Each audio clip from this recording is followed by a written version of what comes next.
Hello, everybody, and welcome back to the channel. Today, we're the final video in the OSHA Focus 4, and it's concerning electrocution, the final video in electrocution or electrical hazards, and it's called Lockout, Tagout, De-energizing, and verifying before touching. Some of the worst injuries on a job site don't happen during production. They happen during maintenance, cleaning, and adjustments when someone thinks the danger is already gone. That's where lockout tagout comes in, because turning something off is not the same as making it safe. Electricity, pressure, motion, gravity. Energy comes in a lot of forms, and unless it's isolated, locked, and verified, it's still waiting to hurt someone.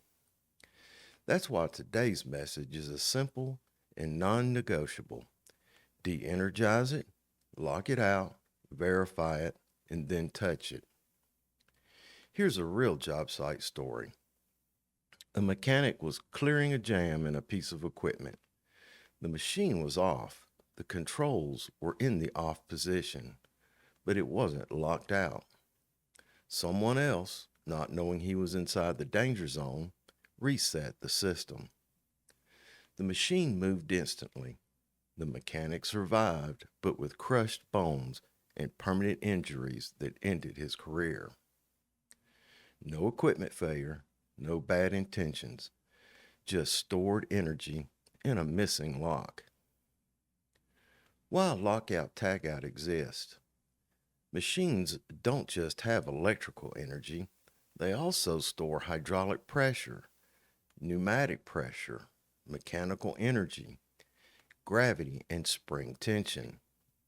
Even when a machine is shut off, that energy can move parts, drop loads, spin shafts, crush hands, and kill workers. Lockout tagout exists because people can't outrun stored energy. Here are some common lockout tagout failure points. Relying on the off switch. Skipping locks because it'll be quick. Not bleeding down pressure. Not blocking moving parts. Trusting someone else's lock. Failing to test before starting work. Most lockout tagout injuries happen to experienced workers doing routine tasks. How to do lockout tagout the right way. Number 1, identify all energy sources: electrical, hydraulic, pneumatic, mechanical. Know what can move or energize. Number 2, shut down and isolate. Turn it off and disconnect it from every energy source. Number 3, apply your lock and tag. Your lock means your life is on the line.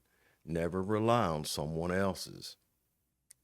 Number 4, release stored energy. Bleed pressure, discharge capacitors, block or pin moving parts.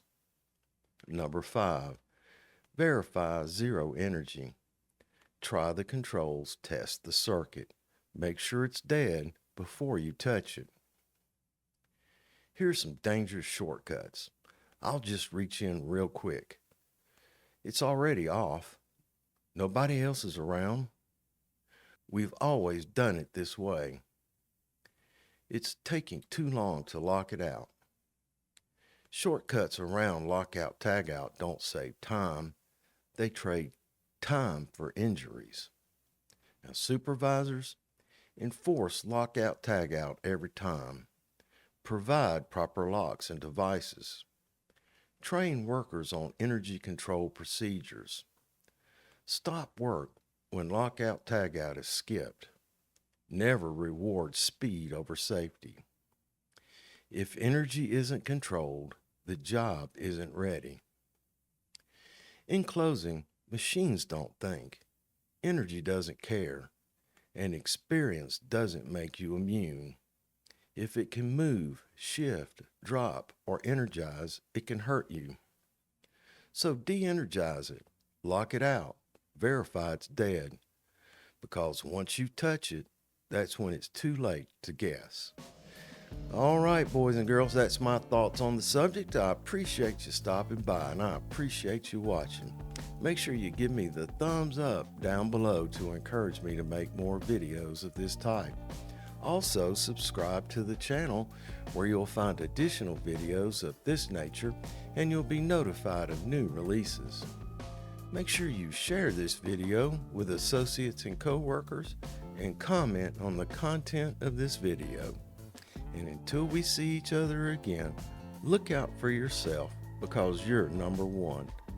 Look out for your coworkers and help ensure their safety. And most importantly, have a grateful day, and I'll see you next time. Safety is all on you. It's all on you, man.